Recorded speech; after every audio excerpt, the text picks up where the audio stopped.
So you get out in 2002, and what is the relationship like at that point? Did he pick you up and take you home from there, or like how did that work? No, no, he didn't pick me up. He was out of town. I didn't see him like till a week when I came home. And he gave me $1,000. The nigga gave me $1,000.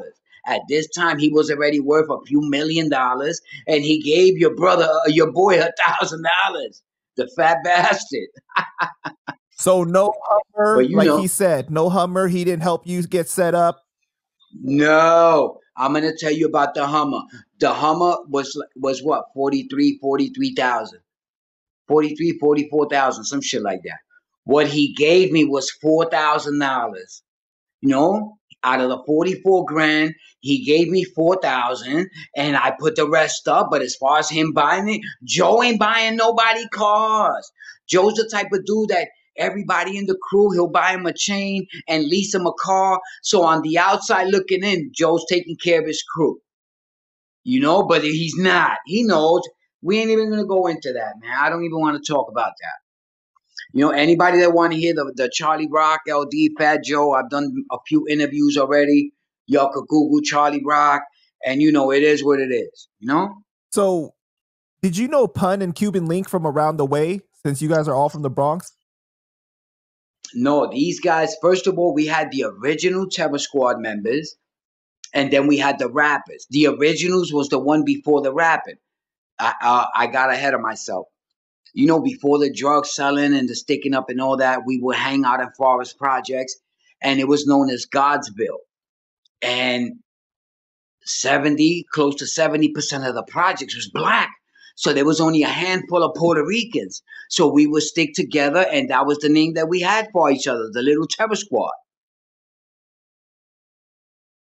It was dudes like Gizmo, Crime, Kindu. These are the originals.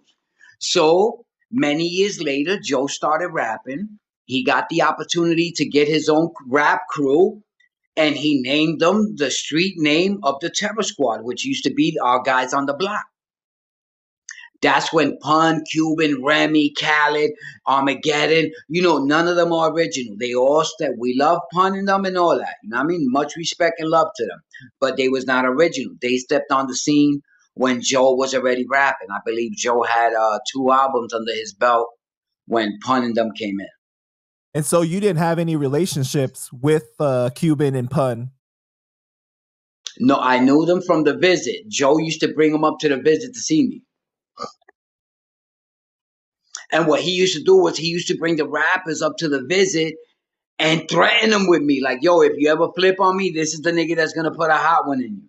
That's crazy. So he would keep him in line out of fear that my crazy brother that's locked up is going to come home. And if you do me dirty, he's the one that's going to get at you. So in 2002, you're out now. What happens at that time? Are you getting put on by Joe? You starting to make music then? Like, what's happening at that time? At 02, everything was good with Joe, whatever. I mean, he wasn't opening no doors. He wasn't, Joe's about Joe, man. You know what I mean? So I being that I'm a jail nigga, I stay in the yard. I started making my own moves. 2 months after I came home, 2 or 3 months, I opened up FJ Films, which was basically me recording all the behind the scenes stuff that Joe was doing. At this time, the DVDs was hot. The Smack DVDs was out, the Come Up. It was a popular thing. So I started recording, and I named it FJ Films, and that's how I used to get my little money. I used to promote clubs, have him come through, perform, and he would charge me. Anyway, listen, you guys just don't know. So I would start promoting clubs. I'll get my own bread. You know what I mean? It wasn't like I'm saying I'm a little kid, give me your money. No, it wasn't like that. Whatever I got on my own.